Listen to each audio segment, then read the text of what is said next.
Greetings, ladies and gentlemen. My name is Gennady Stoliarov II, Chairman of the U.S. Transhumanist Party. Our stream today marks a tragic occasion.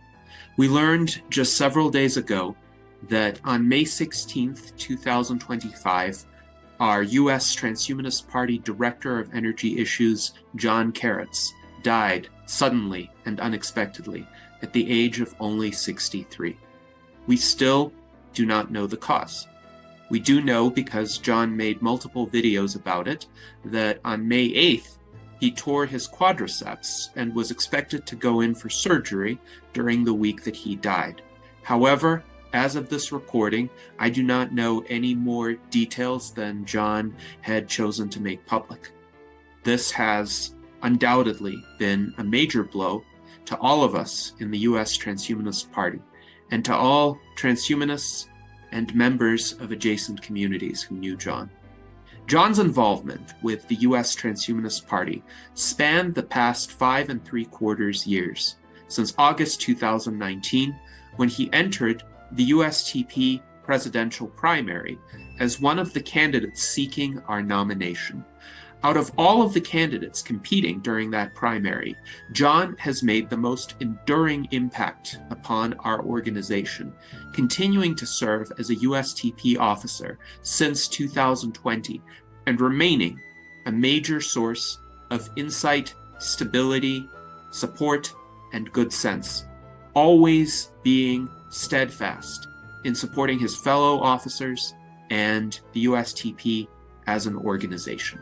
He interviewed multiple transhumanists, including myself, numerous times, and made an appearance on transhumanist shows as well, including Steele Archer's Detonation show in 2019 and 2020, and our very own Virtual Enlightenment Salon, where he presented on January 23rd, 2022, about his epic 2014 journey to the edge of space. I highly recommend that you watch that Virtual Enlightenment Salon if you have not done so already. John was a prolific content creator, releasing videos on his OSH radio channel up to the very day of his death. He was a man who loved life and lived it to the fullest, whose adventures and travel and in the realms of the mind made for a story unlike any other, whose richness of experience we can only imagine, and whose irreplaceable internal universe is now, unfortunately, lost to us. John wanted to live, to create more, to experience more. Now, all we have of him is what he left behind. It is but a shadow of the man himself, but still, it is a lot. Today you will see and hear just an infinitesimal fraction of what John Kerecz was about, but I hope that it will still give you a glimpse of his many thoughtful ideas on transhumanist topics and on politics and society more generally. Our tribute to him begins with his very first interview on our friend Steele Archer's Detonation show, which aired on August 20th, 2019.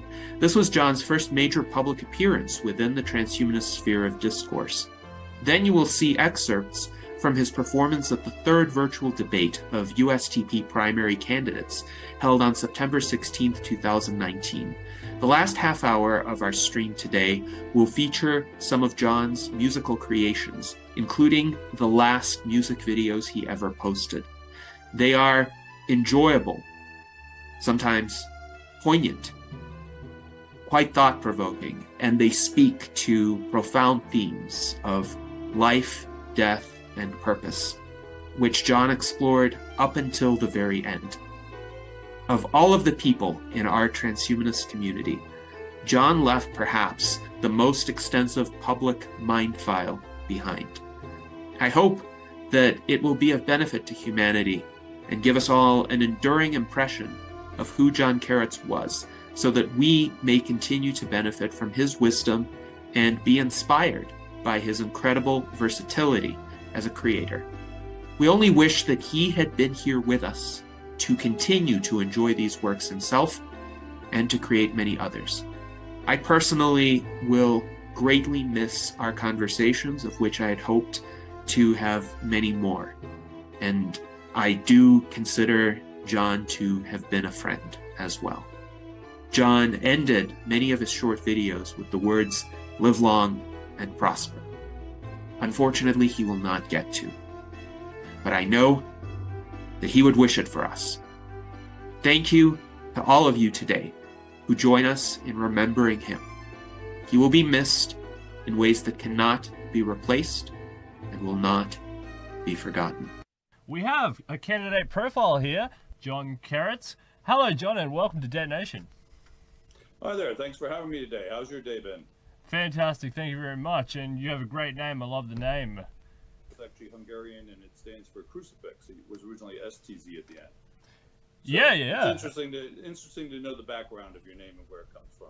Absolutely. I know it's just such a cool name, and I really like it. So I thought, the audience might want to know. Anyway, love the flag as well. You're looking very patriotic there. You want to be the president of the United States, so the flag is good. All right, so we're going to kick off with your candidate profile. Is there anything you want to tell the audience about who you are? A quick pitch on who you are, and anything you want to sum up? I'm probably one of the older candidates. I'm just well pickled.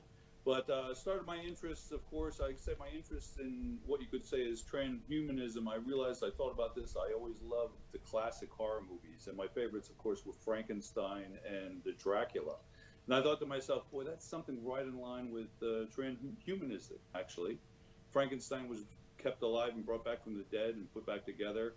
And Dracula was immortal. So I thought that was kind of interesting, I didn't think about that before, and I thought about that one day. Of course, I've always very much loved science, very much into Star Trek. Started me out as a kid, and if you read about me a little bit, I had, back in 2014, I actually went to the edge of space in a MiG-29 in Russia.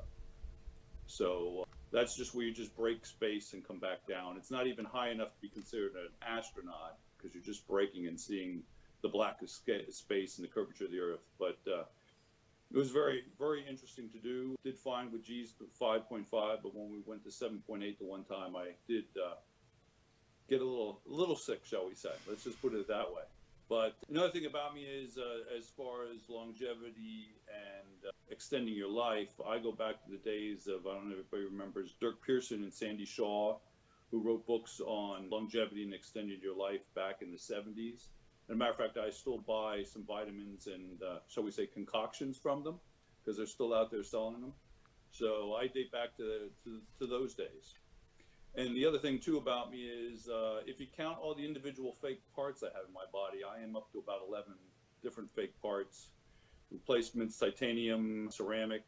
I've been blind in both eyes. I've had 5 eye operations. I've implants in my eyes, fake lens in my eyes and stuff. So other than my brain being tampered with, I'm already kind of becoming something more than a regular human. So, and well, there you go. That's really interesting. That's fascinating. Well, you're already transhuman, essentially. Did you do one of the Gennadi's "I am transhuman" short videos? No, I did not. Oh, okay. Yeah, you should get onto that. You're pretty much on the way there with all the different implants and things. So that's very interesting. All right, so we'll race into your profile. It's very good to have you on the show, and thank you very much for taking time out. Again, I love the flags in the background, very patriotic, so that's very good. And it's so interesting to know that you went on Virgin Galactic 1.0, or before it was a thing, so that's also really cool. Well, I joke about the fact that it was 1977 technology. I mean, a MiG-29 is not super technology, and the pressure suit they put me in looked like it was something out of the 50s. I mean, but it did the part, Yeah. Oh, fascinating. Yeah. So that's your profile picture. Just that's what that is. Wow, that's so cool. All right, there you go. And two of the other ones are when I was up at after I had my hip replaced. Actually, I was 6 months after that. I hiked to the base camp of Mount Everest on the Tibetan side. That's what some of those other pictures are from. Wow. So, okay. Understood. So you're a man of adventure. I like it, and it takes that sort of gumption to run for the United States, president of the United States. So yeah, here you are. All right. So Officially, formally, discuss your background and why I think it would render you an effective president of the United States. We've already been over a bit briefly, but, you know. Well, I've worked for the past over 35 years of combined work of science and engineering. I've worked with the government in and out in different capacities. So I'm used to working with the government. I've been on some councils and committees. I've been on environmental committees with one of the townships I lived in. Actually, two of the townships I've been lived in already. I'm very active with different charities and activities and signing petitions. I quite often I get so much email every day, which is it's hard to keep track of things, but I get these things about different activities up and sign this petition and stuff to help with rights and different activities. So I'm very much trying to be active and stay active. And I have worked with the government, local, state, federal government for over 35 years. Presently, also, I'm active with some of the space organizations, and I go down to DC quite often to petition for some upcoming events and for them to sign certain bills and stuff that are being passed. So I'm active with that, with the National Space Society, the Planetary Society, and I do work also with Explore Mars. At the last summit this Explore Mars had, I was actually one of the executive staff. All right, fantastic. What do you consider to be the most important aspects of transhumanism and the kinds of impacts it should have upon the world? Well, I think some of the most important parts are, well, longevity, but I think that longevity, sometimes just people think of that as extending your life forever and never dying. But I think there's something I wanted to stress here and talk about is the fact that sometimes I think it is important to consider integrating stuff into how our world runs right now. So that would mean that you not only look for longevity, but present day improving everybody's health, period. And through that, also longevity. I mean, there's a lot of people out there that aren't even thinking about living forever or never dying. They're worried about maybe making it through their 30s or through their 40s. I mean, so we have to take care of all that. I mean, helping people with their regular health on top of the ability to live even longer is an important aspect, if that makes sense what I'm trying to say there. Absolutely. It makes sense. But science overall is very important. It's very important to me. And one of the things I'm going to tie this in with space and the space program that I think a lot of times people don't realize is, people say, why go to space when we have a lot of problems here on our own planet? But if you're considering the technology that we have to develop and the things we have to figure out how to enable men to live better in space for long periods of time and on Mars itself or on the moon, we're going to come up with other technologies and other medicines that are going to help our present day life here on Earth also. There's things that we came up with when we went to the moon that we use every day that people don't realize. I mean, that's going to push technology that's going to be beneficial to us through the science that we develop while we're doing space exploration. I like space exploration, so I'll mention that along with longevity, of course. Personally, I'm a big fan of space exploration as well. More exposure to different ideas and different scenarios, enhances scientific thinking and scientific progress. I totally agree with that. What are the areas of the U.S. Transhumanist Party platform that you identify most strongly with? Well, I'd say the longevity and the replacing of parts, because I kind of have to, and keeping you alive. For two reasons, too. I mentioned it from the science point, from the other way around, of going into space and the side effects of that. I feel also the longer we can promote our own health, the more we can hopefully do ourselves. I mean, there's a lot of people out there that maybe if they had lived longer, who knows what things they could have benefited to society and to the human race. If that makes sense how I'm saying that. So through longevity, there's other things that people might not think about that would come about that.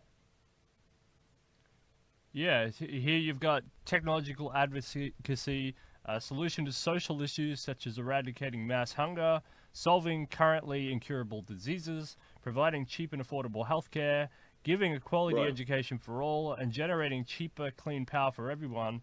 And this will add to human longevity and aid our environment / climate. You think I'm, is there I'm anything sorry. you want to expand on within those? Eradicating mass hunger, for example. Do you think this is an absolute priority? Well, I do think hunger is a priority. And again, like I was saying, that's another thing I mentioned about space I was trying to get to. When we're looking at growing plants in places that they aren't supposed to grow, I'm sure that we're going to be able to come up with technology to grow plants more efficiently where they normally would grow. And therefore, like even today, I know our yield of plants is so much better than it used to be. Although people complain about how we've genetically altered food, I believe my understanding is that we grow food for like twice the amount of people and like a third of the land that we used to, or something like that. There's some phenomenal numbers of differences because of man having altered food. And basically like corn itself is a food that didn't look like corn did originally. Man has tinkered with that. So through our development in other directions, it can help us to also solve other problems. You've also got here solving currently incurable diseases. Would you include, say, with the solving, so for example, as quantum computing comes online, we're going to be able to unlock some more progress in this field with solving incurable diseases. But would you also add into there, or would you consider helping people cope with the transitionary phase of solving those diseases? So diseases that people previously had, and now they're not going to have them. I mean, there's a psychological shift there. There's societal shift where, say, for example, heart disease, or that's not the one I'm talking about, but things like heart disease, which kills so many people, now those people aren't going to die, and those people who expected to die are going to live longer, and there's going to be a psychological impact there. Have you got any social policies that would assist people who are going to be impacted by the reduction in some of these diseases? Well, I do. One of the things I do believe heavily in is education, but not just education as far as the education of children growing up, but I mean the education of society. And I think that's a thing that people have to be educated to the fact that now that's not going to happen, but we also have to give them other things to do and ways to work them into different activities. I know I'm going to talk about a little bit of regular politics, but right now we have people pushing the new Green Deal in the United States. Some of the Democrats are pushing what they call the new Green Deal, which is still reliant basically on the New Deal from before, but it has environmental things added into it where you're assuring people jobs and stuff. And I think the thing to do is to keep people working, but create jobs and get them involved in what new type work is there. And that's something that keeps them beneficial.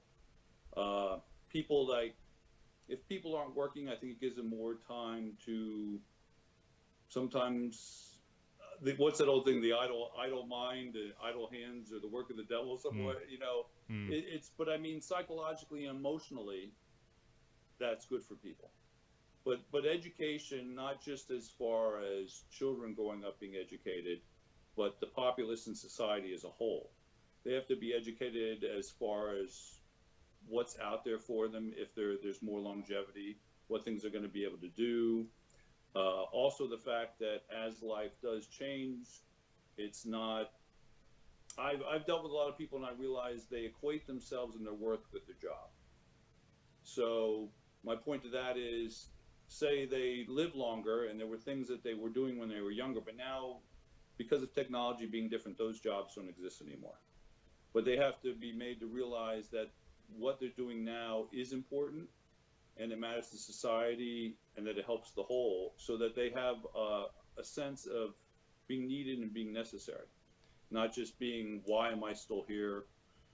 I think another issue you're going to have to deal with in some ways is maybe if some people start having more longevity. I know as you get older, your feeling is you have a sense of, I have it happen to me with being older. When you're still alive and you're having more and more friends and family pass away, I think as we find that there's going to be some society whose lives are extended and some people's lives aren't extended, that's going to be an emotional stress on them also that we might not necessarily think of.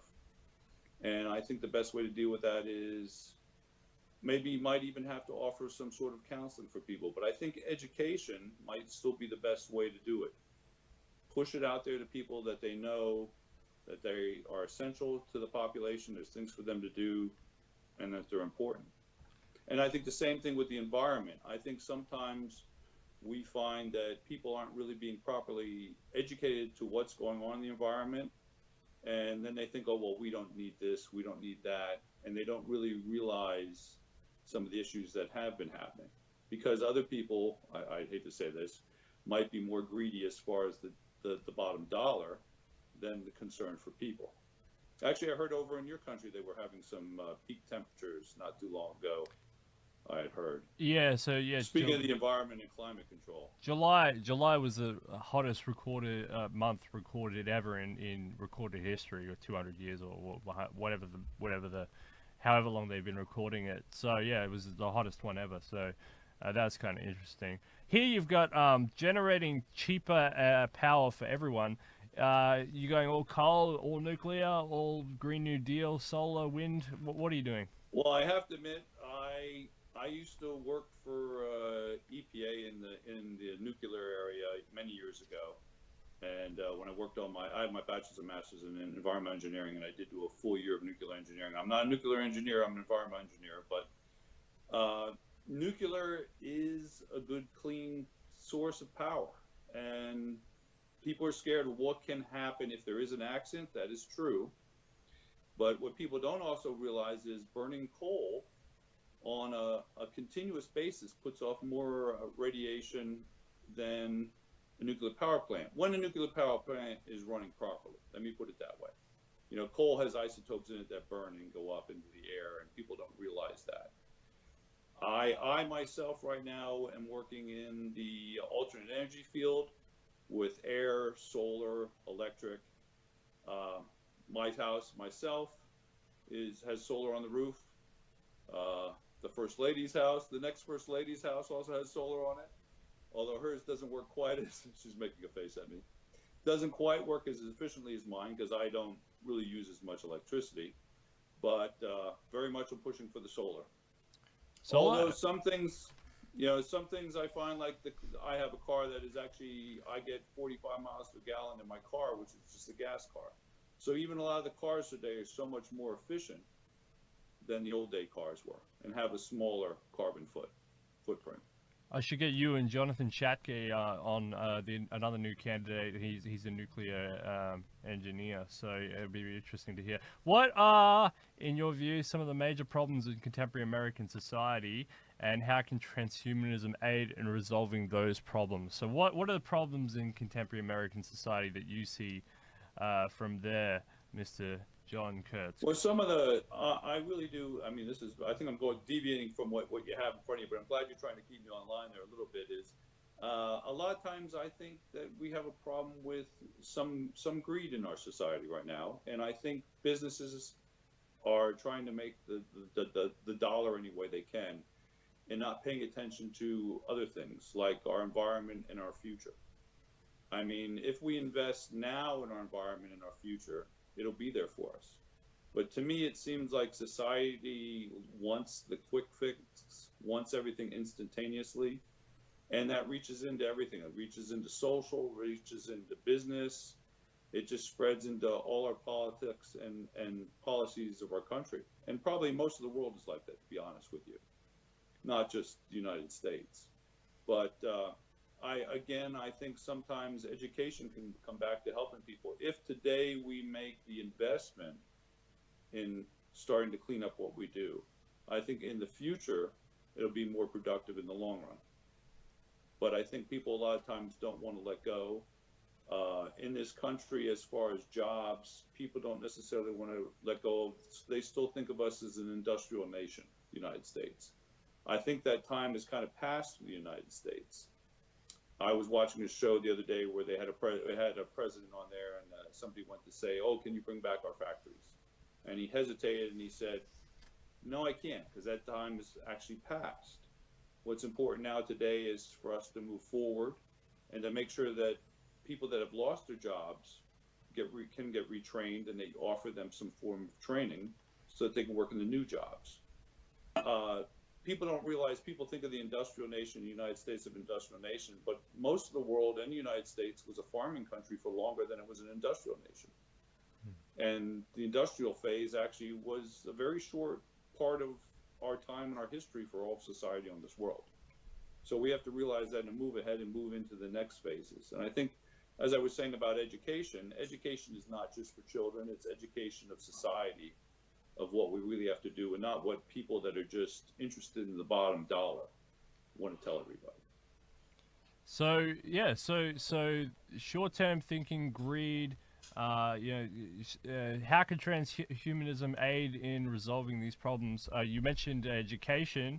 Do you think that's the only way that you can solve some of these problems? Technology in itself, when you can bring technology in, when you can lengthen people's lifespan. Say a person realizes, if a person doesn't expect to live past a certain time, I think sometimes you have these people that feel, well, what do I care what happens in the future? I mean, but if there's a possibility that they're going to be here, I think their thoughts might be a little different. So I think. So you subscribe to Ernst Becker sort of death denial theory, like this death denial theory? Well, I think if people, I think a lot of times people say, my point was that if they realize they might be around and that their life will be extended, they will think differently about the future than if they say, oh, well, I'm not going to be here anyhow. It's like when I had some parts put into me, he says, oh, well, that should last you the rest of your life. That part's good for 25 years. He said, that should outlast you. I thought, well, thank you for telling me that. That makes me feel really good. But I think people have that view as in they don't care what they destroy and what they wreck for the bottom dollar today because they're not going to be around in the future.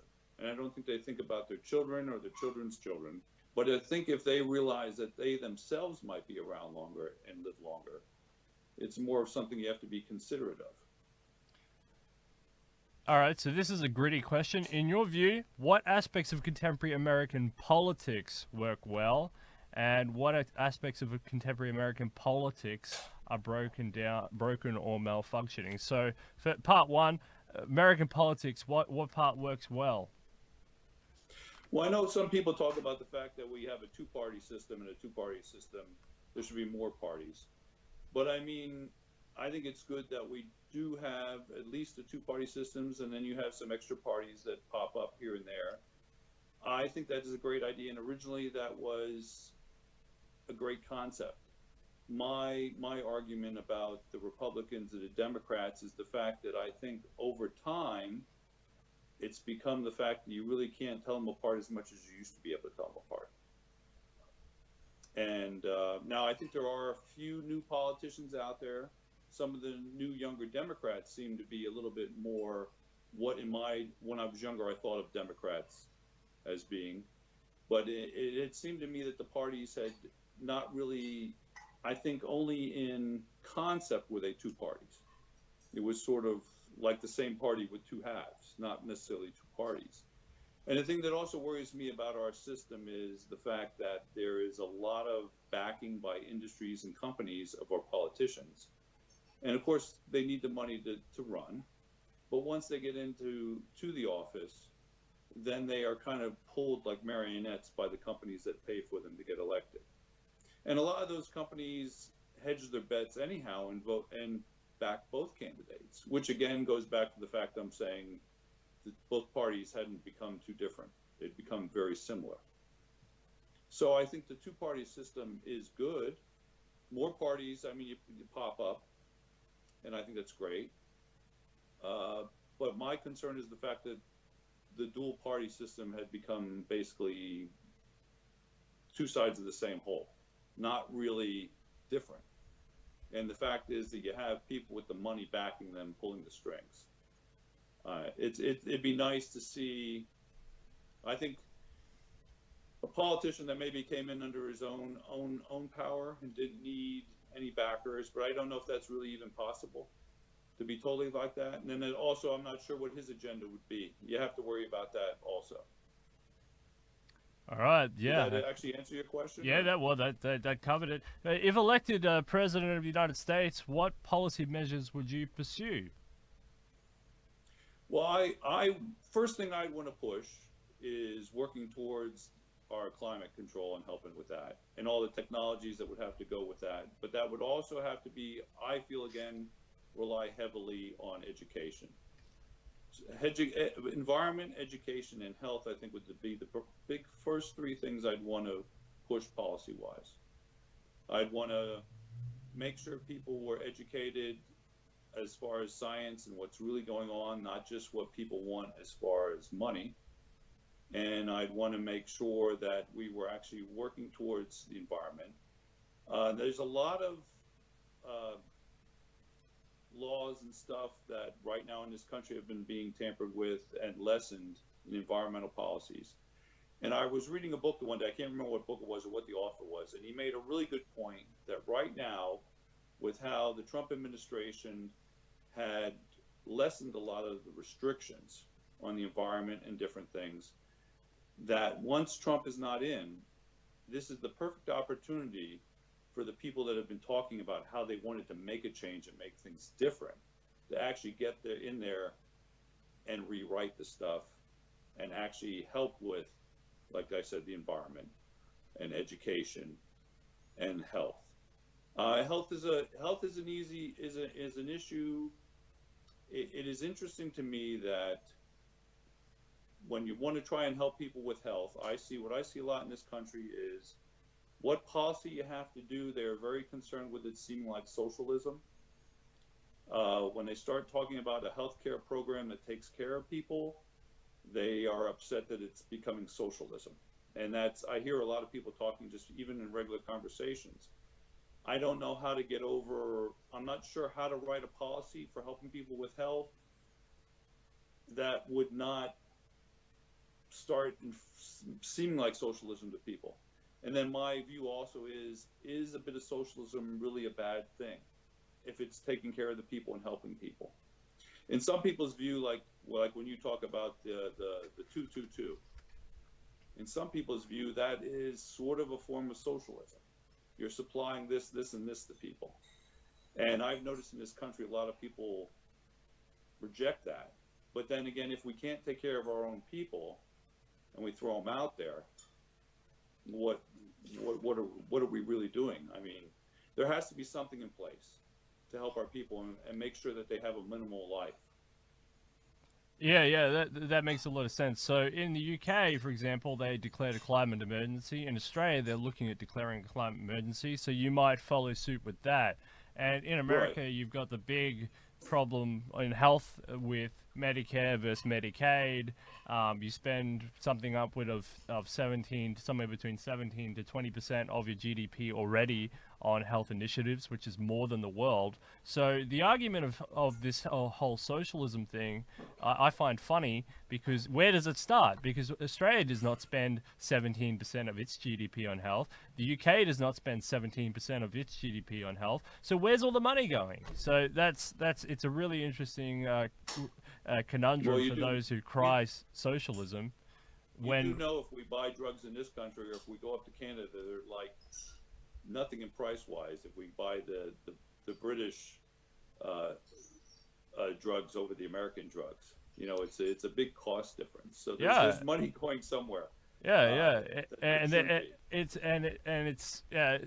talk about this show all the time. It seems to be corporations that are getting socialized and not the people. So there's a problem there. Other policies, though, talking about that is trade policies and dealing with the rest of the world. I really do think we have to. I'm a big supporter of a global economy, and I think people have to realize that in this day and age, we have to look at it as a global economy, not just my country, your country. But there's a big interaction between us, and there's a big interaction between everybody in the world. And this, as far as technology too, a lot of technology now we don't make in Silicon Valley anymore. We make it in China and different countries. But then we're trying to put tariffs on things, and then some of our factories have trouble because they can't get the parts in that are made in other countries. We have to realize this is a global world, and well, of course, it's a global world. but it's a global economy. We're all working together. And eventually, as I said, with liking space, we're going to have to realize eventually it's going to be beyond a global economy.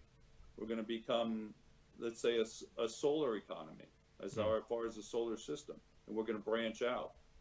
I always have a funny theory on talking about science and going to space.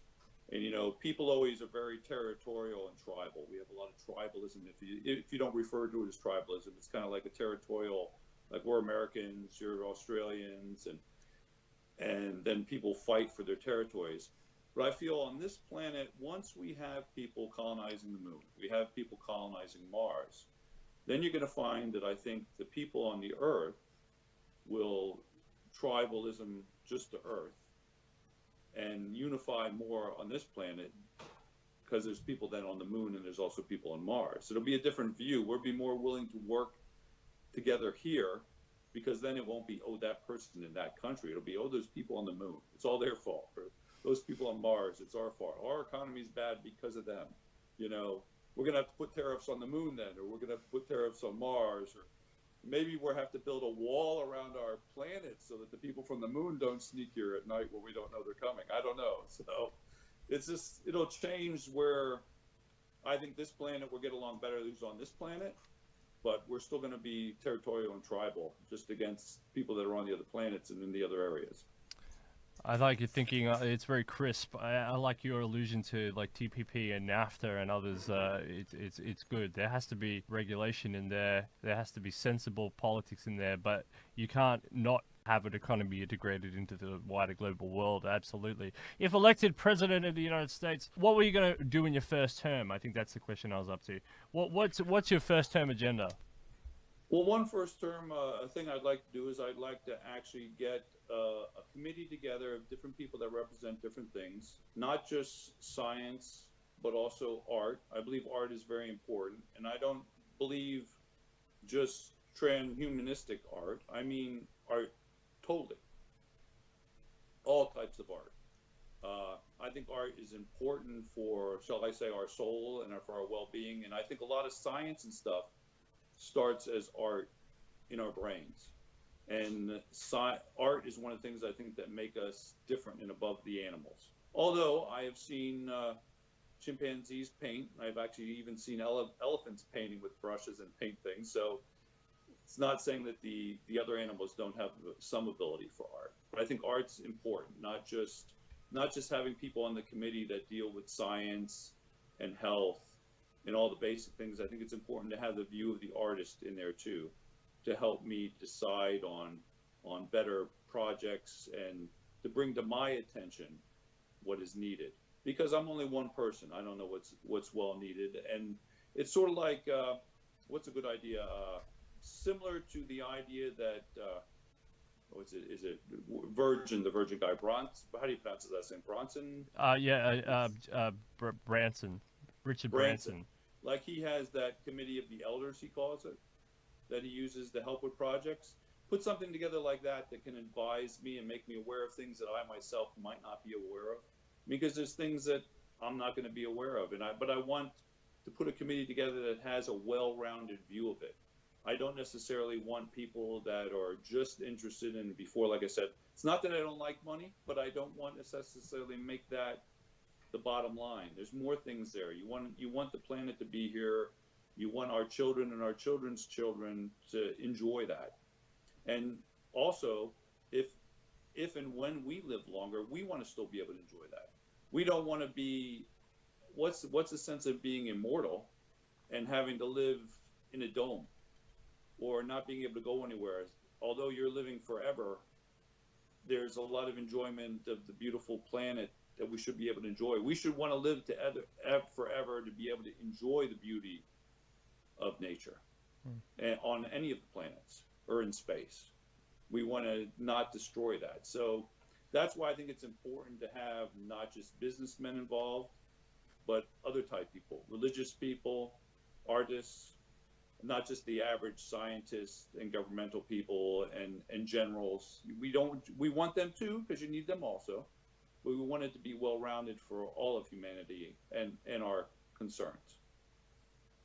So I'd want to put a committee together like that, sort of like Branson's elders, he calls it, to advise me and help me on projects. Because I'm only one person. There's a lot of things I don't know and won't know.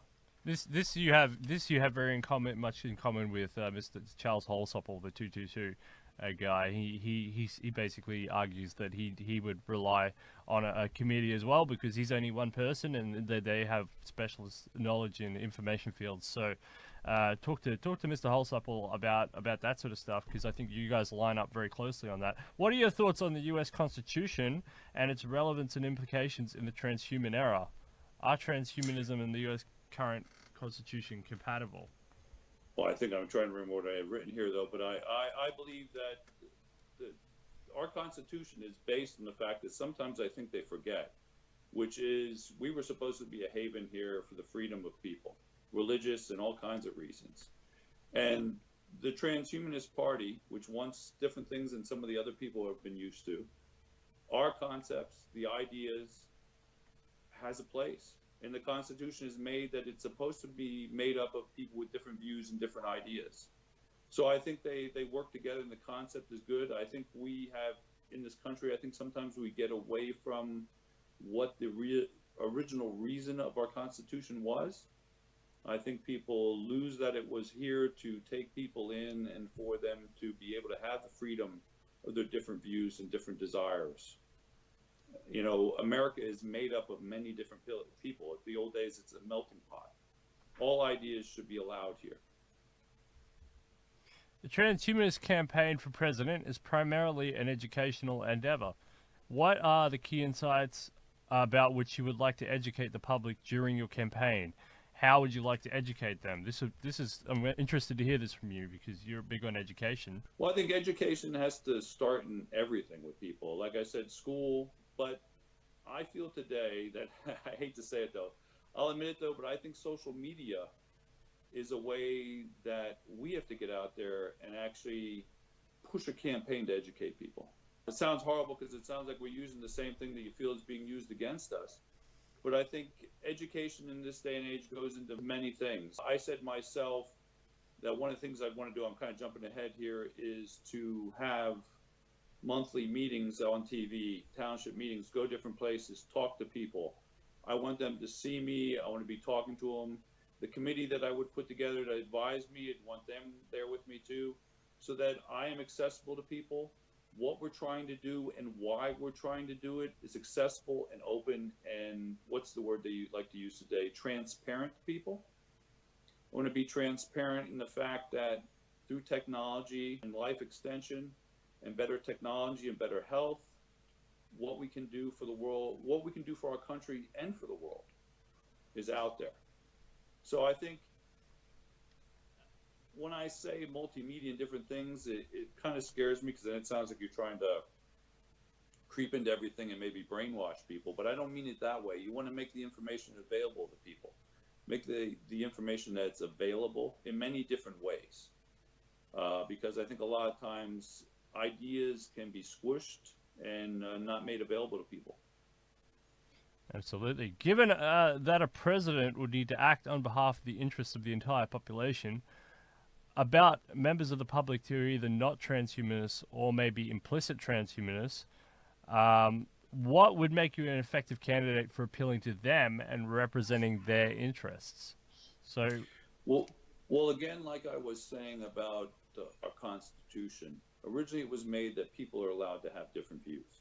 And I think just because, I think what you're going to find is if we extend your lifespan and say the average lifespan becomes 300 years, let's just say that, or let's say it could become 300 years.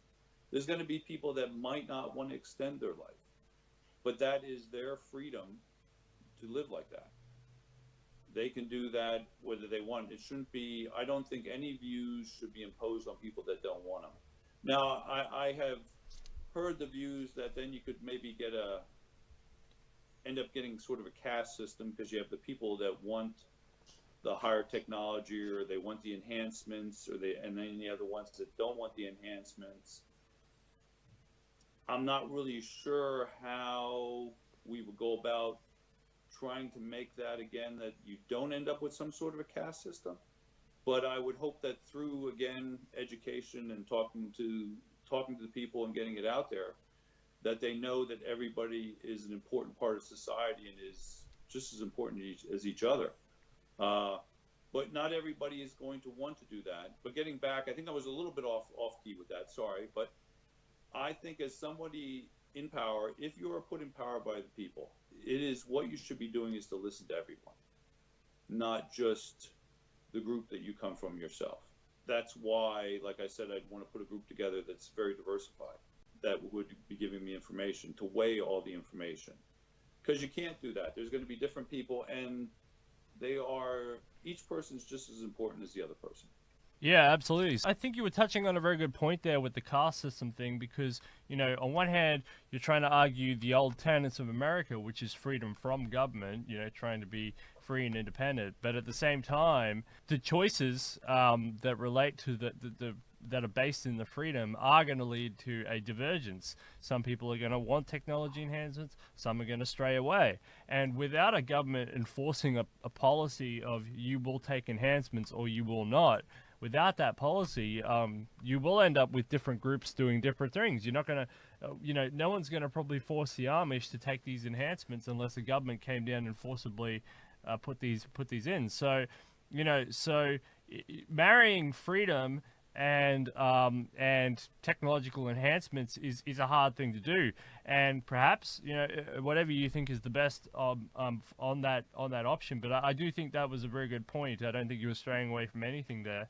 And education I agree with that. Education is at the core, because if they understand, and it's less scary, it's less demonic, or whatever they want to phrase it as, and it's more helpful to the ongoing health of the nation. And for the patriots out there, it's more patriotic, because you want a healthy nation, right? You don't want to be spending 70% of your GDP on health. You want to spend that on, I don't know, building architecture or flags or something.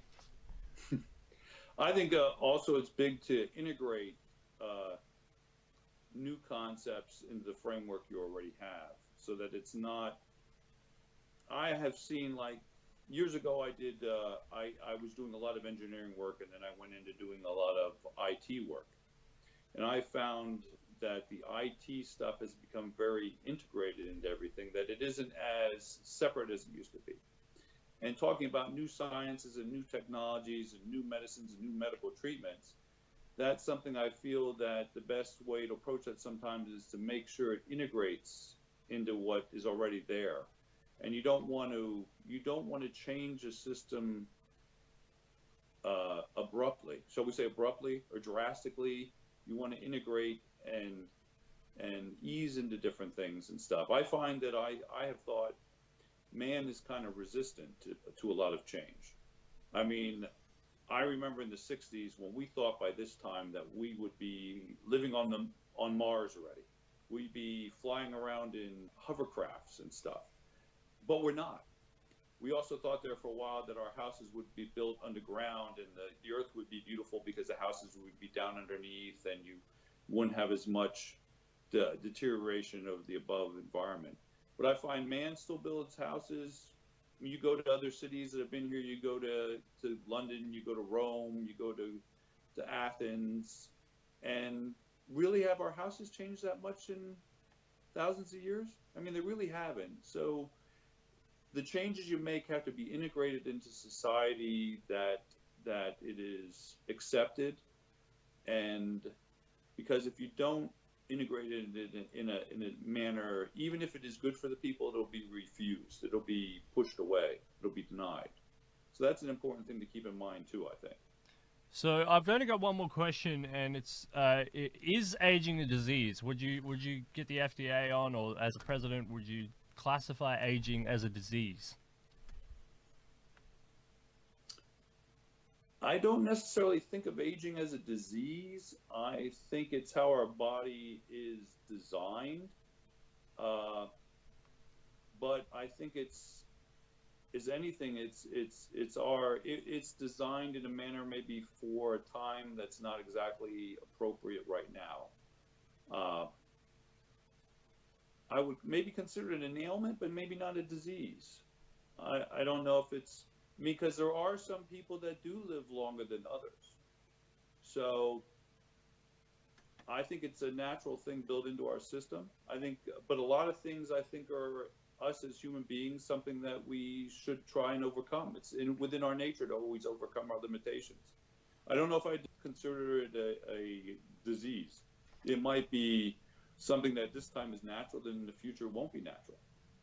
So, all right. I don't know if that really answers the question, but I don't know if I necessarily consider it a disease. That's fine. That's your answer. That's what it is. So thank you very much, John Kerecz, for coming on Dead Nation. I want to have you on again at some point if you'd like to come back. Once we do that, we can talk about all the different technologies, nanotech, biotech. You know, we can talk about. Because I like the concept of nanotech. I always have. You know. Yeah, it's a fascinating concept. A lot of these transhumanist technologies are really interesting, and the concepts and things. But that's your candidate profile. That's who you are. I like you a lot. I think you're a really good thinker, and I like I think I like about you is this sort of globally integrated thinking. I like that because, you know, although America first is very important for Americans, I mean, for me, I'm not an American, so hearing that is good because, you know... We both have the original mother country, right? We stand from the same original mother country. UK for me, UK. Yeah, UK and Scotland and some others, but yeah, basically Europe, European. So, you know, and that's important to me too. Europe's important, but yeah, so this is good. All right, so thank you very much. Well, thank you very much. I look forward to being on your show again in the future. Yeah, absolutely. Let us begin with our first question from our member Thomas James O'Carroll. Mr. O'Carroll asks, as a candidate for office and as President of the United States if elected, some of the outcomes you achieve will be based solely on the person that you are and the morals that you hold. Tell us about the person you believe yourself to be and why that strengthens the person who will be remembered by history during your presidency. Candidate John Kerecz, you have the floor for 3 minutes. Well, myself personally, I consider myself a caring person and to care about a lot of issues. I always try and think of things from the other people's side of view. So therefore, I don't just try and look at it from how my view is. I mean, you have different people in a situation. Say we have two parties that are arguing about a situation. I try to not only look at it from the view that I would have, but what I believe would be their view, and try and also learn what issues are affecting them to feel how they are. Like when we have issues within this country with other countries, trade issues, or also territory issues, you try and think of it from their point of view. How do they feel? What is their upbringing? I remember an interesting story one time I had heard about that, and they said how people are brought up makes a whole big difference on how they're viewed. Say you have an area where in that country it is accepted to be bold, and being bold and speaking your point of view and abruptly doing that is viewed to be how a person should be. And to that, they view that as a strong point. But then you come to another area, and in their view, people should be more passive and go along with what the elders say. Now, when you have one person from the more bold group go into the other group, and if he'd get a job or not, he might not get promoted because he's looked at being too aggressive.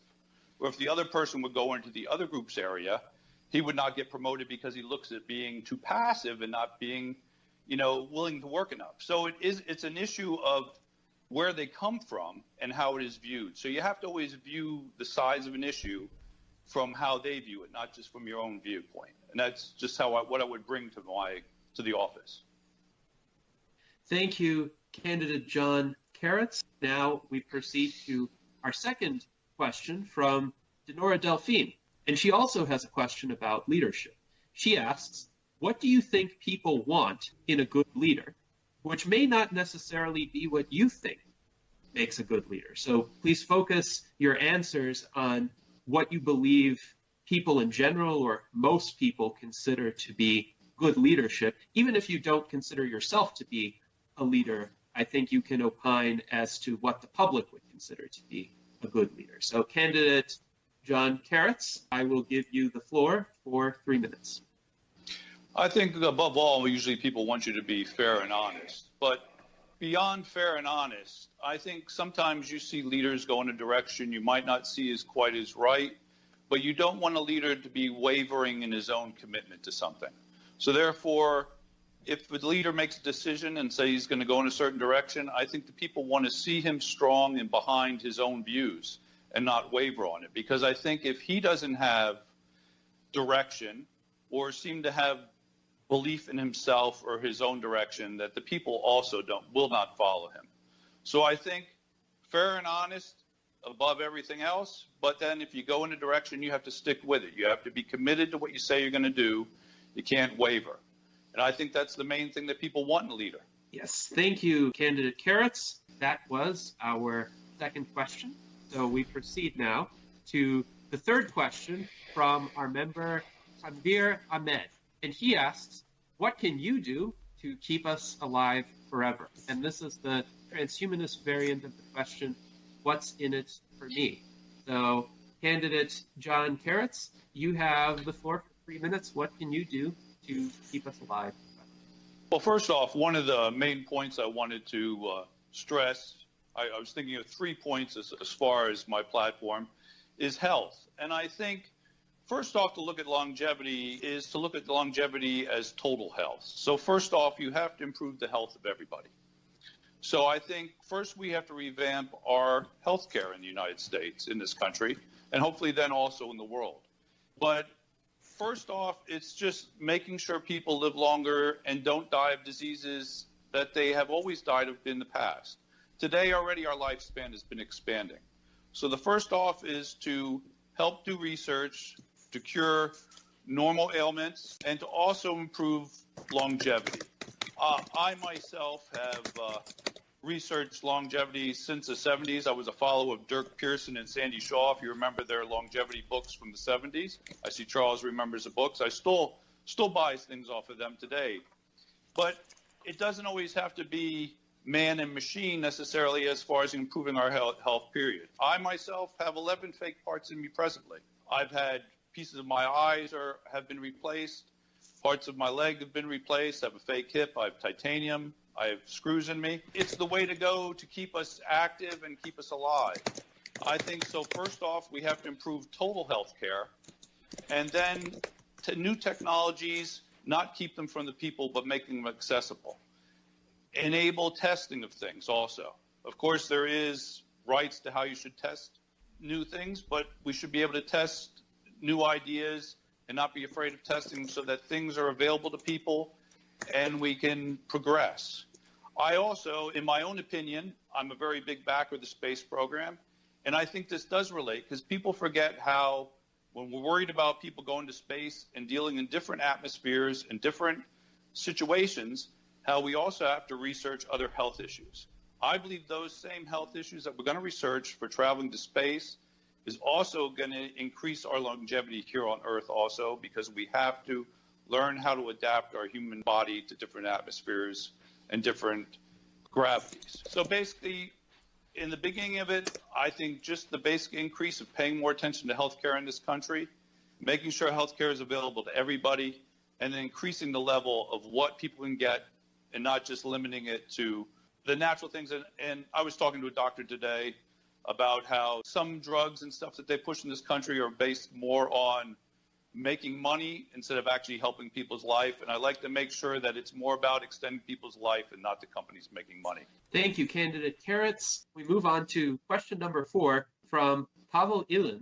He asks, how will you mediate between different groups of interest within transhumanism? How will you have a dialogue between people of different interests, aesthetics, and ethical philosophies? How will you overcome othering and tribalism within transhumanism? Candidate John Kerecz, in 3 minutes, how will you overcome othering and tribalism within transhumanism and mediate between different interests?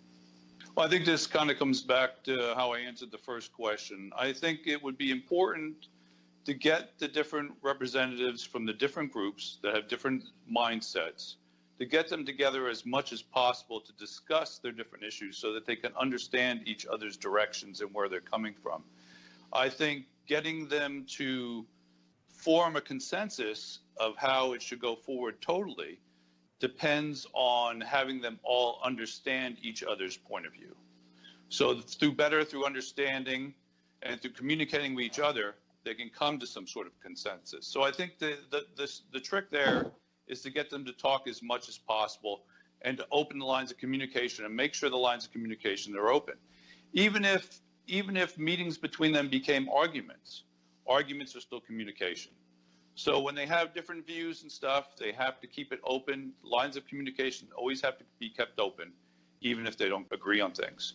This can be done through many different ways, through meetings, through correspondence, but I think mostly face-to-face meetings would be the best so that they can all keep open to each other's views. That's the only way they're going to understand and come to consensus of what direction they should go all together. Thank you, Candidate Kerecz. Our fifth question is also from Secretary Pavel Ilin. He asks, how will you communicate with the non-transhumanist population and persuade people to become transhumanists and work with a lower future shock level audience?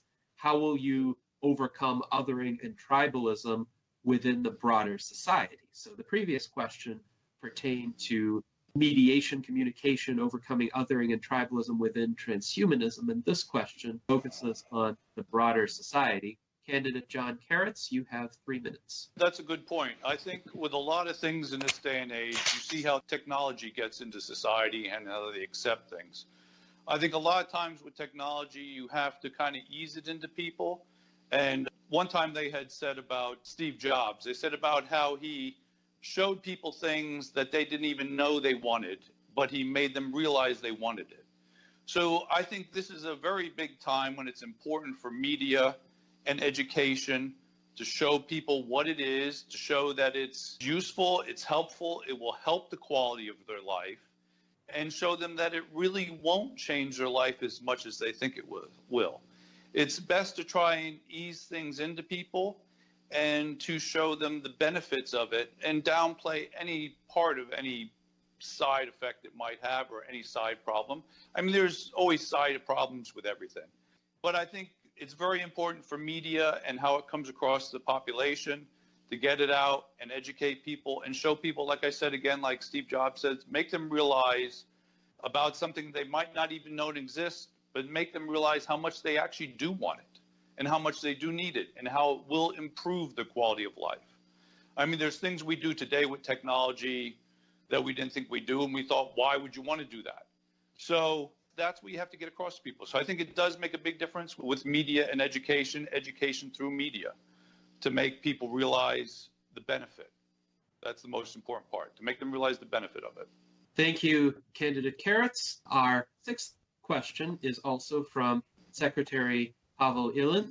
How will you reform the healthcare system within the United States in order to ensure and accelerate the arrival of life extension therapies and the accessibility of those therapies? Candidate John Kerecz, you have the floor. Well, as I said before, I do think healthcare is a very important thing that does need to be revitalized and altered. I very much like other countries where they give healthcare to their people.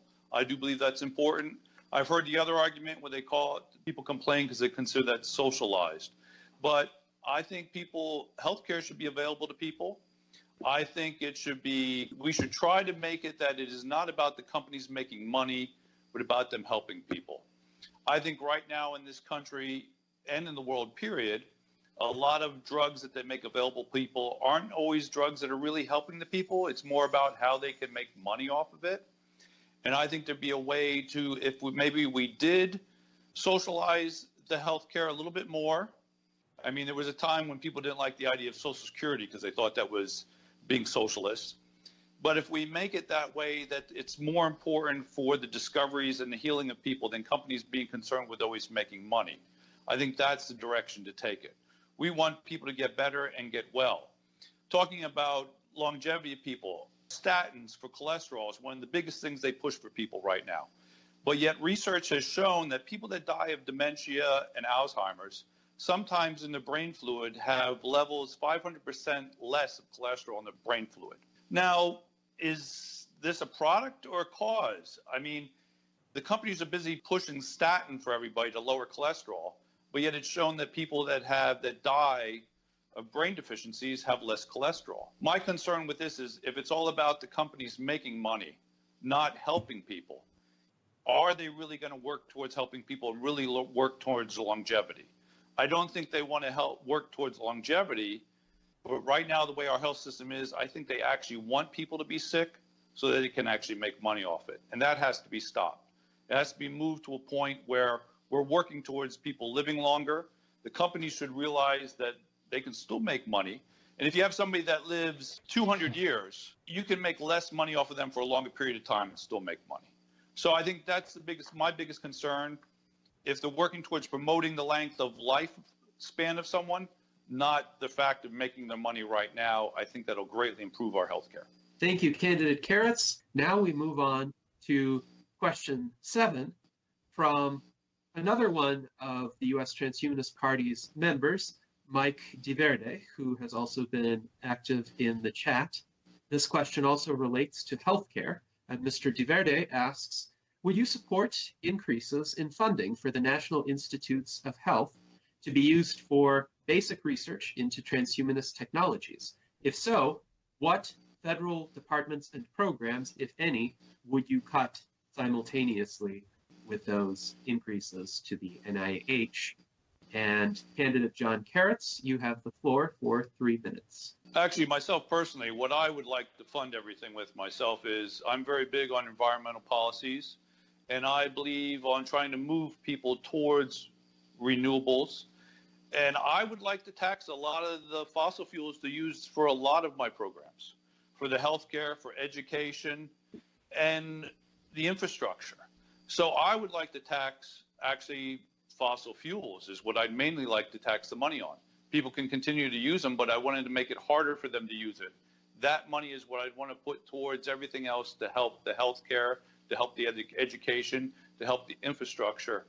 I would like to use that in the fossil fuels to deter people from using them. Thank you, Candidate Kerecz. We move on now to question 8, again from Secretary Pavel Ilin. What do you consider to be the best approach to achieve a universal basic income, and why is it the best approach? And this is a good opportunity for you to elaborate your stances on a universal basic income, whatever those stances may be. Candidate John Kerecz, you have the floor for 3 minutes. Well, again, I said where I'd like to take my funding from, of course. Since I'm environmental, I'd like to take it from taxing fossil fuels. But I feel that right now we have a welfare system, we have a social security system, and I know I myself am getting ready for retirement. It scares me that they might get rid of social security, but yet I think our welfare system and our social security system are the two systems we have to revamp and relook at, how we're utilizing the money and how it's going to people. And that whole system should be revamped into a UBI.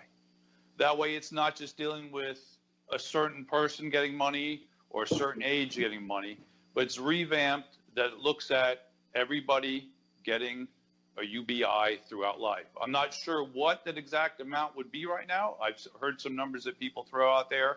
I think it's something that would have to be taken into consideration. But I think the existing systems we have need to be revamped, and that would be the basis of where we went to start our new system for a UBI. Thank you, Candidate Kerecz. We will move to question number 9. And here we move into the area of foreign policy. Member Thomas James O'Carroll notes that Donald Trump recently announced that he would create a new branch of the military named the Space Force. The question is, can one nation actively declare sole dominion of space with military force, or should military deployment in space be an international endeavor, and is it even necessary? Candidate John Kerecz, you have 3 minutes. I actually support the Space Force, although I think it's for a reason that I wouldn't like it to be. I would rather we were going out into space as everybody cooperating with each other. I very much believe in a global society and global commerce, but I am very happy that we have something that is pushing man to space. I believe the Space Force is a form of tribalism. It's a tribalism of the United States wanting to be in space so we can watch what the other countries are doing. I believe that the other countries are going to move out into space also then to better watch what we're doing. So I don't agree with the reasoning of why we're doing it, but I agree with the fact that we're trying. But I think it's definitely a show of tribalism. The United States wants to be in space, wants to be able to watch the other countries. Then we're going to have the other countries want to do the exact same thing. I applaud us moving into space. Again, do I like the reasoning of why we're doing it? No. I wish we were doing it for research and doing it for betterment of man, doing it for resources. But I think there's a natural tendency for men to be greedy, to be tribalistic, and I think that's what's getting us out into space. Do I think that eventually it'll lead more to commerce and to trading, to colonization? I do, but at the present, I think it's what we have driving the system. It's a form of tribalism. Thank you, Candidate Kerecz. We will proceed to another question by Mr. O'Carroll, who notes that Donald Trump has become the first U.S. president to step across the South and North Korean border. Some say he is mending rifts, while others say he is failing at keeping peace in specific regions of the world. What would you do to improve international relations across the board with allies and with previously classed adversaries?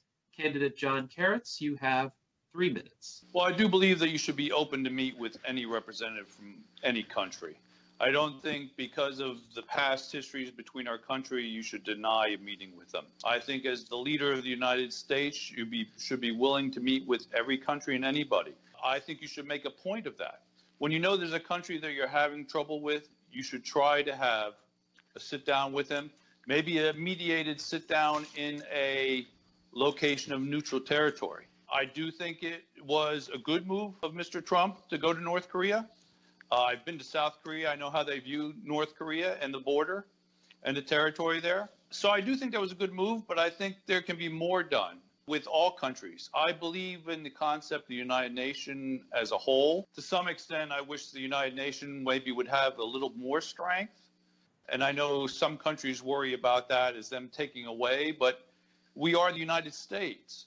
And our country is based on different state governments, states and commonwealths, which have different rules, being ruled by a federal government. So I myself do not see a problem with the United Nations being able to mediate and help with the countries more and have maybe a little bit more power and a little more teeth. I mean, we are a country based on having a federal government oversee states. I don't see the problem with the United Nations being more of a mediator and a negotiator between the countries and the issues more than it is today. Thank you, Candidate Kerecz. We now proceed to question 11 from member Mike DeVerde, who writes that in your first term as President of the United States, you may only have one chance at a single signature issue. What will be your main program that you spend your political capital enacting? What current federal departments and programs, if any, will you cut to fund your signature program? So this question asks you to prioritize. And Candidate Kerecz, you have 3 minutes. Well, I think everybody knows by this time that environmental issues are my biggest thing that I would push. I would probably beef up the power and the strength of EPA. I would probably take some money away from the Army and from our military. I believe, we want longevity, but as people live longer, they're also going to want the environment to be here.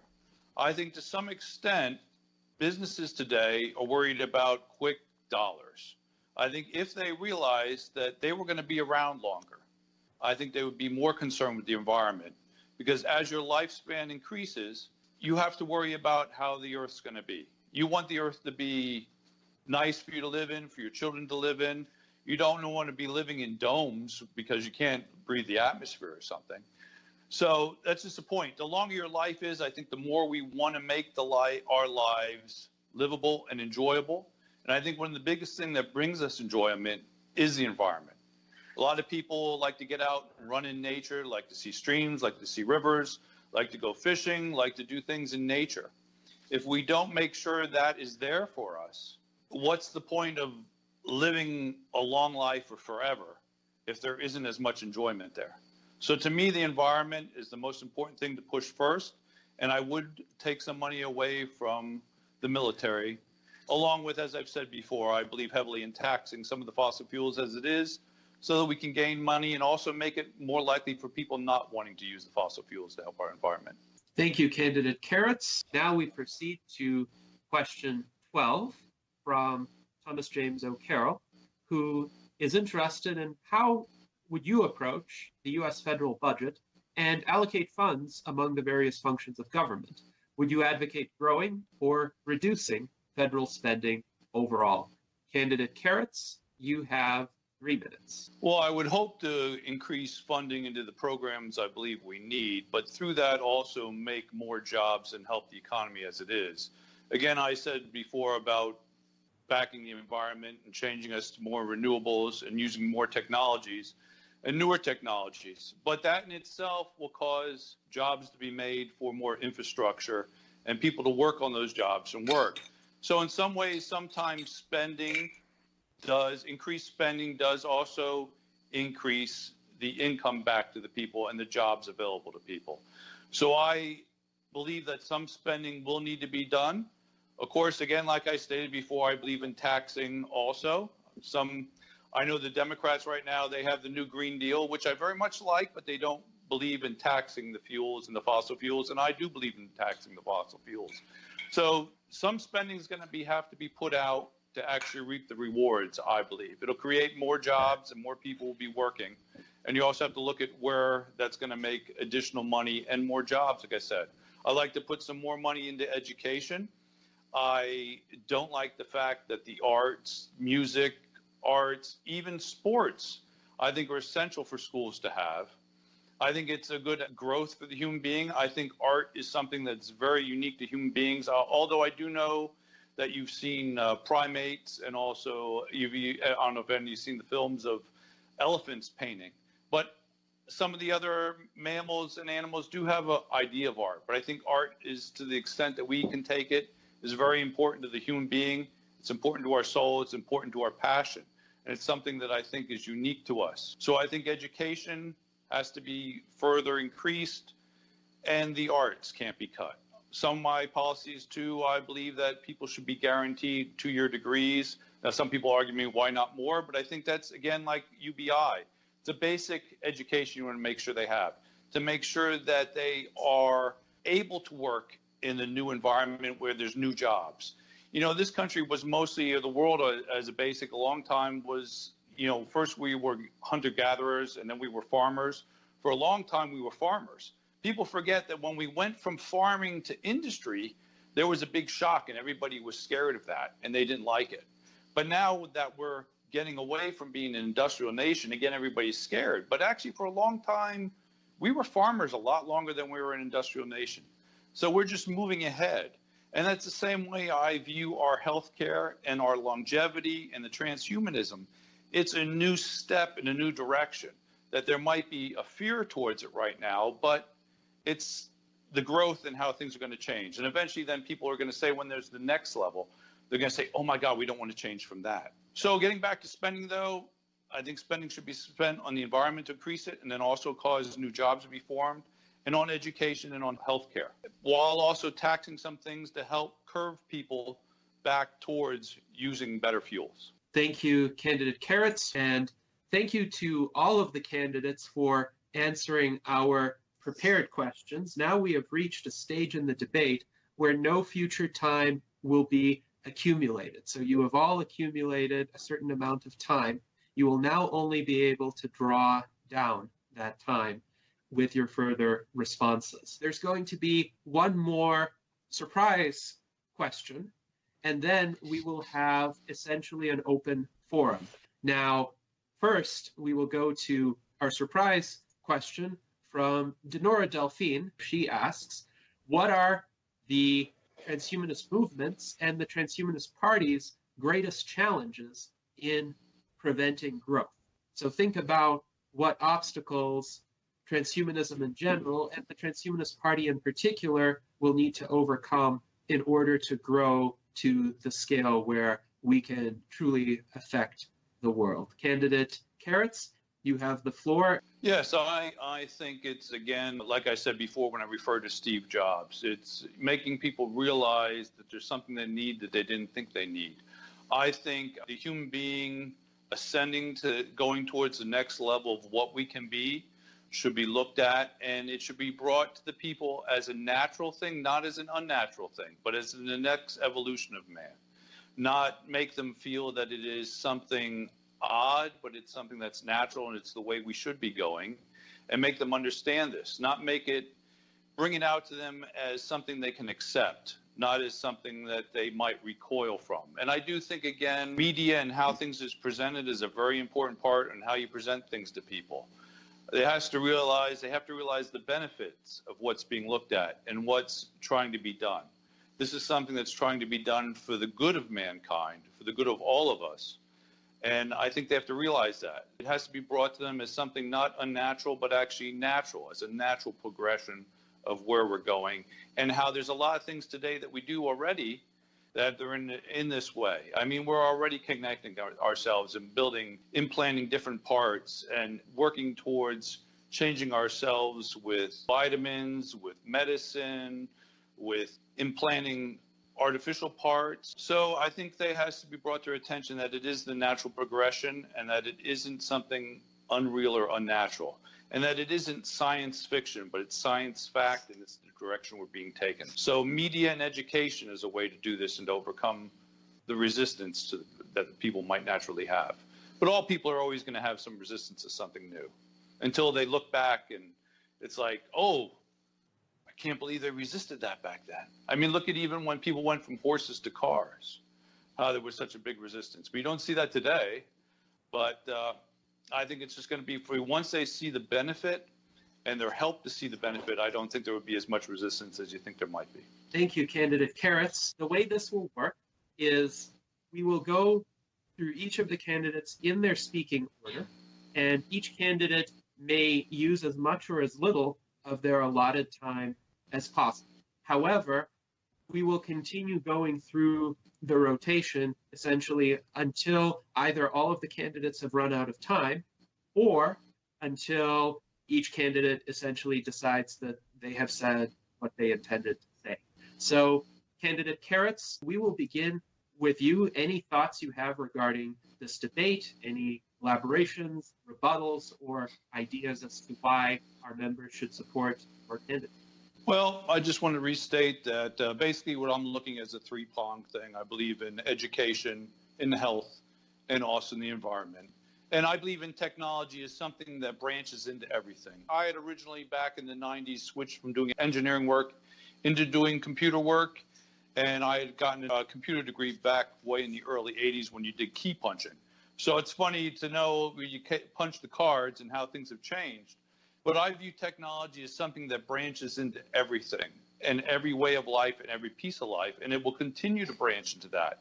And it is just a facet of it that's going to grow and become part of it and more a part of our lives. But I'd like to say, as far as this campaign and as far as the Transhumanistic Party, no matter who wins the candidacy, I'm here for unity and believe in supporting whoever it is and being there to help whoever it is that's chosen, myself or anybody else. And that's all I'd like to say. Thank you, Candidate Kerecz. So now we are left with three candidates who have any accumulated time remaining. We will go through the rotation unless any given candidate believes that he or she is finished, then you have that prerogative. But Candidate Kerecz, the floor is yours for anything else you wish to say. Not really much. Later this week, I would like to make available to everybody my autobiography that's out there so you can get to know a little bit more about me and things that I've done in my life. I'm going to give that to people free. It's not a sale thing. I'm not selling it. I'll make that available so you can learn more about myself. Again, I'm here for striving for the unity. I'm going to work with whoever is chosen and hope that we can grow and be the future. And that's all I really have to say. Yes, thank you, Candidate Kerecz, and we will look forward to your autobiography next week. It should be quite fascinating. I believe this was an excellent demonstration of what transhumanists stand for. Thank you very much. Thank you, Beth.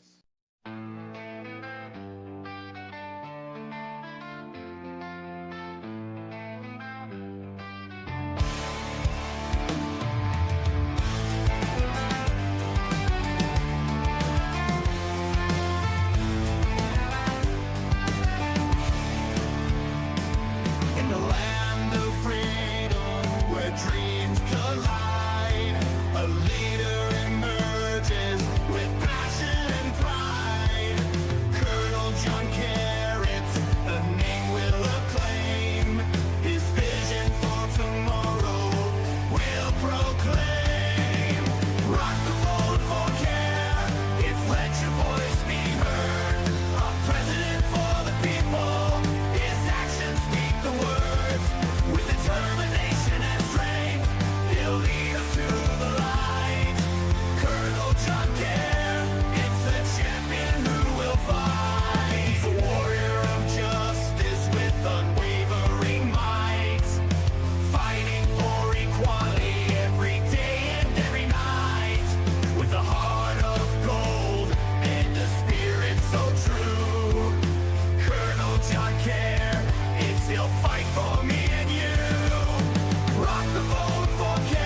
It's let your voice be heard. A president for the people. His actions speak the words. With determination and strength, he'll lead us to the light. Colonel John Kerecz, it's the champion who will fight. So let's stand together and make a choice. Vote for Kerecz. Let's rejoice. In 2024, a new era will begin. Colonel John Kerecz, it's the president who will win.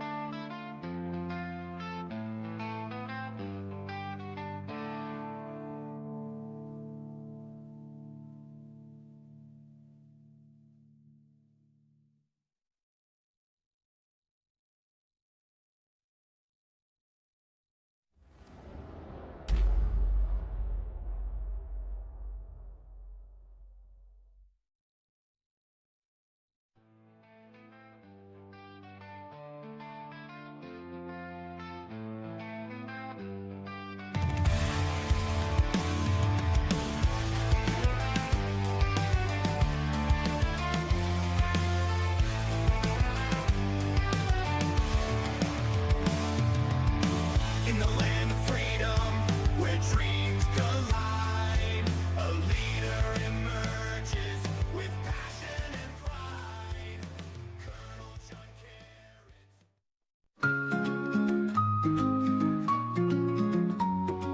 Waves are crashing on the shore. Golden sands, we walk for more. Mayan ruins tell their tales. Ancient whispers in the trails. In Belize, where the oceans meet the sky, we'll find our dreams, let our spirits fly. With the dolphins dancing in the bay, we'll live this moment, come what may. Stingrays glide beneath the sea, a world of wonder, wild and free. Iguanas bask in the sun's embrace, howler monkeys fill the space. In Belize, where the oceans meet the sky, we'll find our dreams, let our spirits fly. With the dolphins dancing in the bay, we'll live this moment, come what may. Stingrays glide beneath the sea, a world of wonder, wild and free. Iguanas bask in the sun's embrace, howler monkeys fill the space. In Belize, where the oceans meet the sky, we'll find our dreams, let our spirits fly. With the dolphins dancing in the bay, we'll live this moment, come what may. Fish of colors bright and bold, stories of the ocean told. Birds are singing in the trees, harmony in every breeze. Temples standing proud and high, echoes of the days gone by. Walking through this sacred land, history flows through the sand. In Belize, where the oceans meet the sky, we'll find our dreams, let our spirits fly. With the dolphins dancing in the bay, we'll live this moment, come what may. Believe your beauty so profound, in your heart we have found paradise both wild and grand, forever etched up on the sand.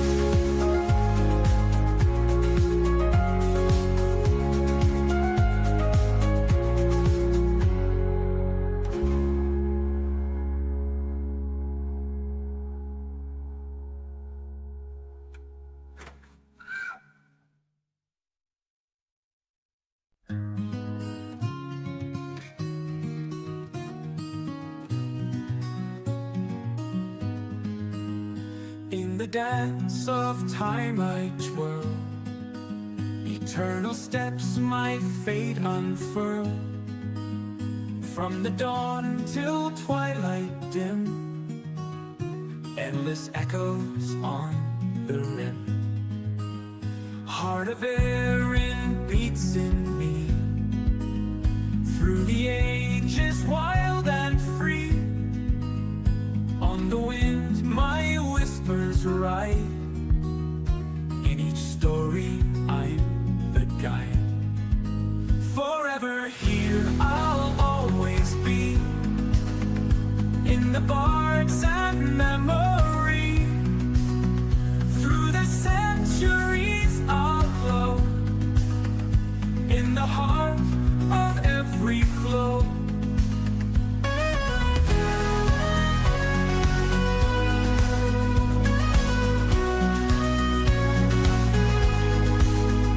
Ancient stones and timeless dreams, woven tight in Gaelic seams. I am legend, folklore true, in every soul I do renew. Ancient stones and timeless dreams, woven tight in Gaelic seams. I am legend, folklore true, in every soul I do renew. Immortal dance in heart and land, holding witness hand in hand. From the past to worlds unknown, I remain all stories told. Forever here I'll always be, in the bards and memory. Through the centuries I'll glow, in the heart of every flow.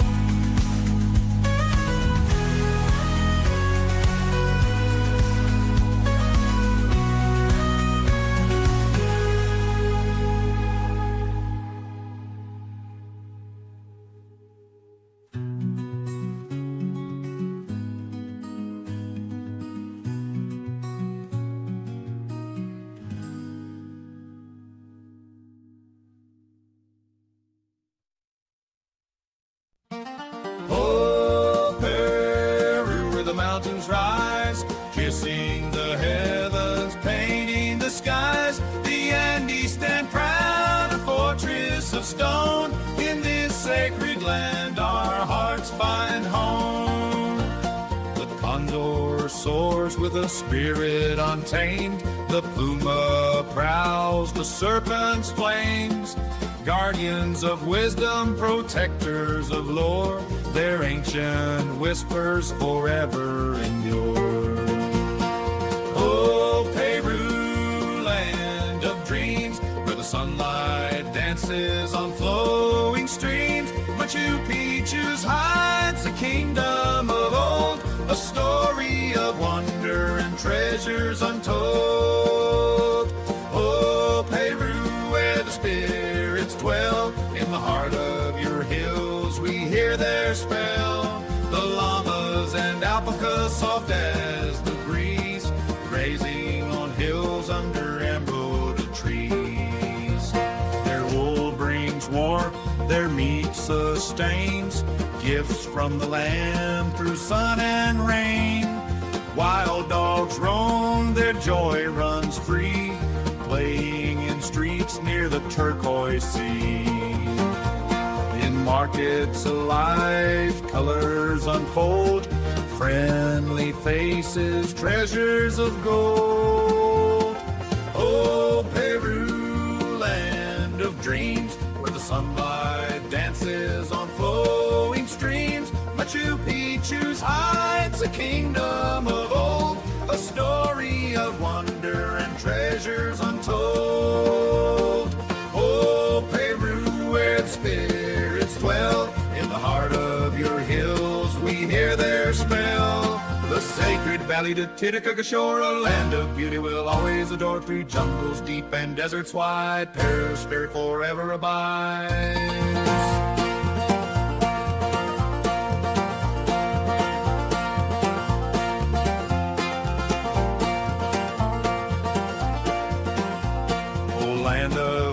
condor, the puma, the snake.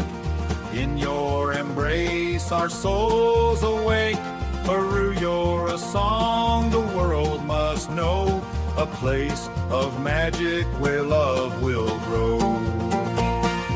Oh, Peru, land of dreams, where the sunlight dances on flowing streams. Machu Picchu's hides a kingdom of old, a story of wonder and treasures untold. Oh, Peru, where the spirits dwell, forever enchanted by your spell.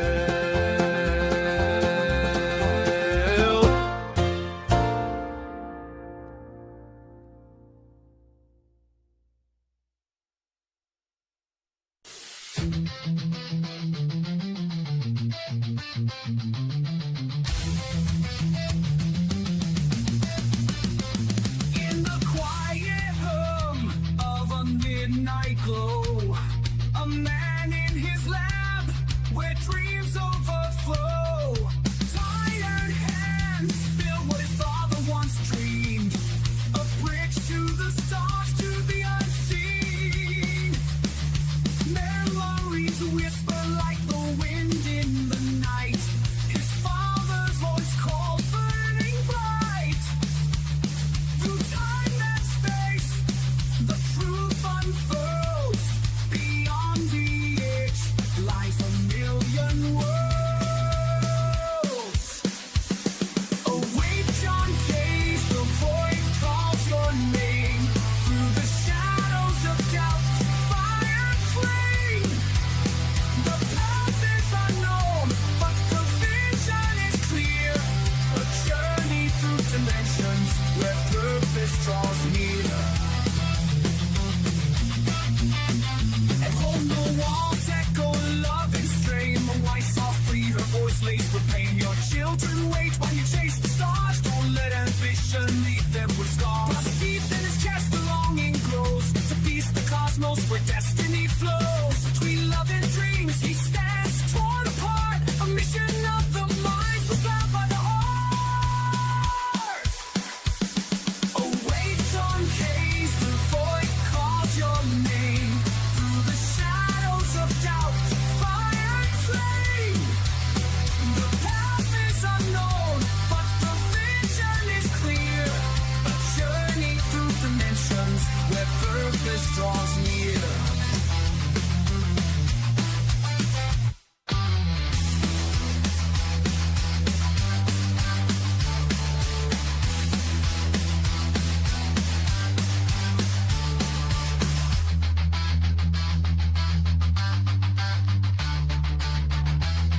In the silence, a spark ignites. The machine works for life under trembling lights. A void consumes and the stars collide. In the infinite realm where gods reside. A voice divine, a mission bestow. A fractured universe that must be so. Gather your strength though the journey begins. Across the multiverse where chaos spins.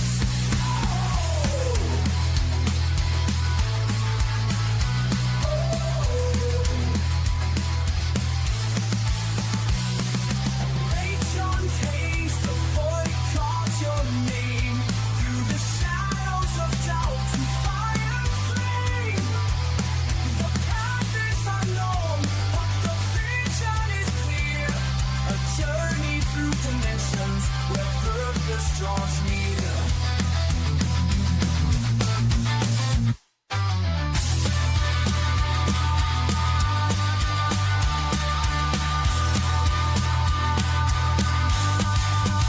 So rise, John Kerecz, let the story unfold. A tale of courage where fate takes hold. From the depths of the void to the light anew, the adventure begins, your destiny's true.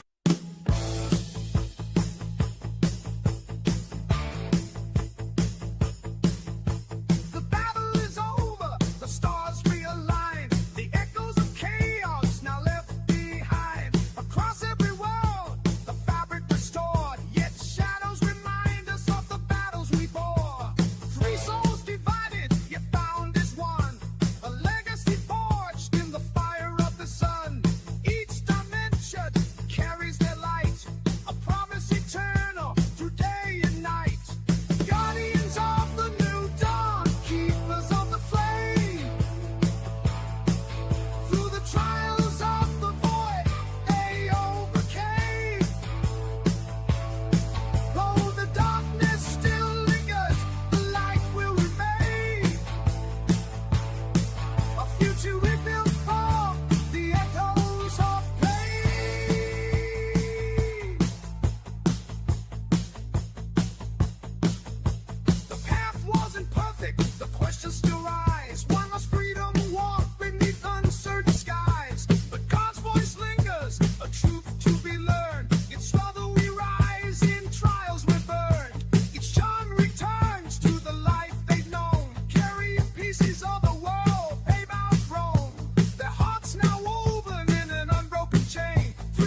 price they pay, a bond unbroken, the heroes they've made. Guardians of the new dawn, keepers of the flame.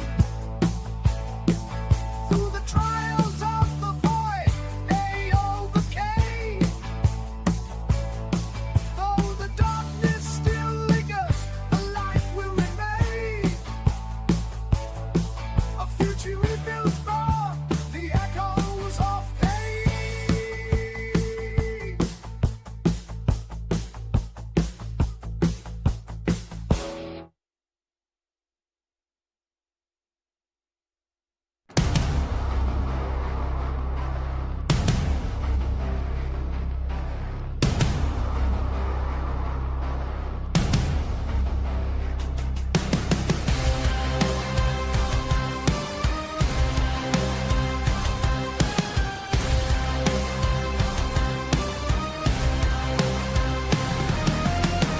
I've walked through fire, I've danced with pain, outlived the storms, outlasted the rain.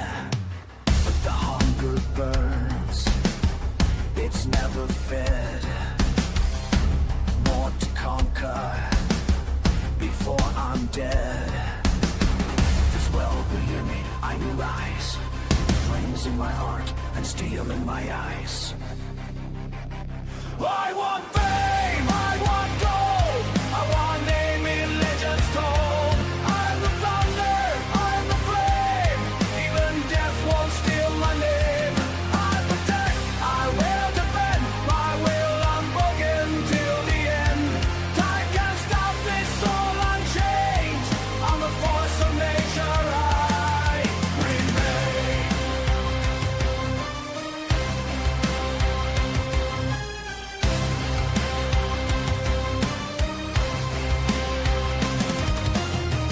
I've bled for peace, I fought for light, but I was born to rule the night. You can try to cage me, but I'll break through. With every breath, I'm born anew. You think I'll fade, you think I'll fall, I'll haunt the silence and outlast all. I am not done. I never was. This world will remember, because a force of nature.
Without a face, buried deep in a stranger place, spinning gears in glowing blue. It whispered secrets no one knew. A step, a spark, a silent click, the world around me shifting quick. 1 foot here, 1 foot then, I'm chasing moments lost again.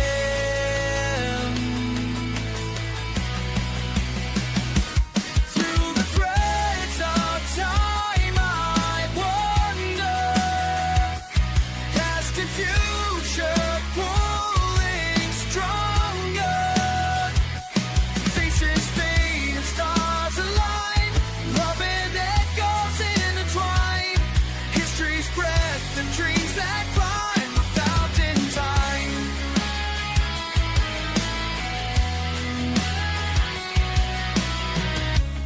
danced with pharaohs, sailed for kings, heard the birth of symphonies, saw tomorrow's neon skies and yesterday's unspoken lies.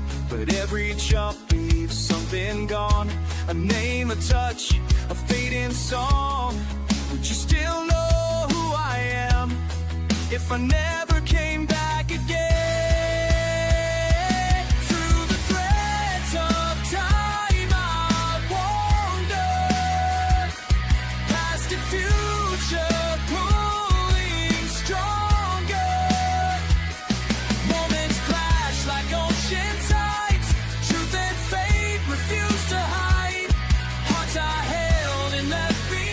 Often found in time.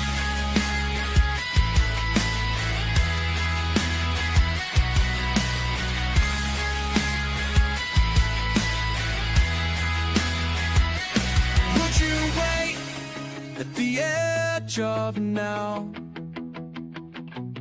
with a hope I still allow? Could we bend the years unwind? Every clock that ruled our lives, through the threads of time I wander. Every tick a spell I'm under. Write my name in shifting sand, trace the light across the land. Even if I cross the line, I'll find you through all time.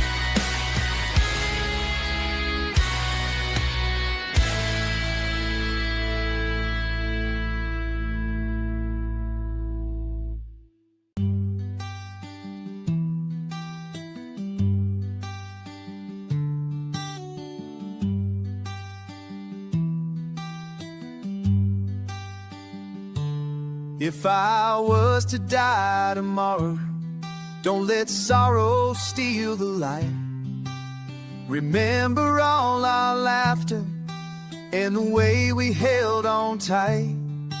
I've loved you all so deeply, every moment, every day. My children, grandson, sweet old dog, my love won't drift away. So keep me in your heart, and I'll never really go.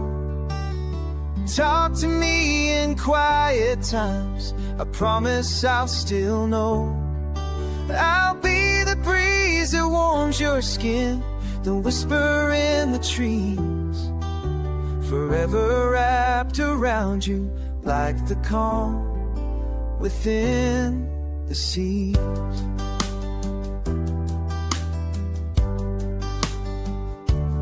To my lifelong love beside me, your smile in my soul. We've built a life that matters, and your touch made me whole.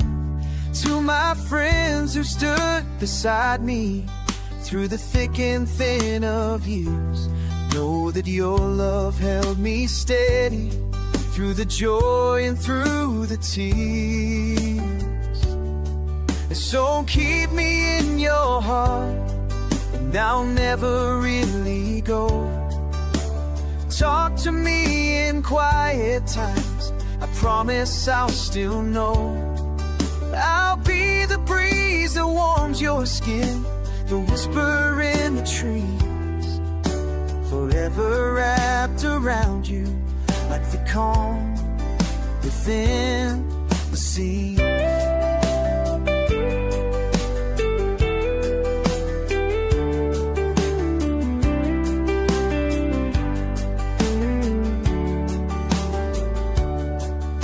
Cry too long, just live your days with courage, love, and grace. And when you feel me near you, know I never left this place. So keep me in your heart, and I'll never really go. Talk to me in quiet times, I promise I'll still know. I'll be the beat inside your chest, the echo in your song, and in your love I'll live again, forever, ever.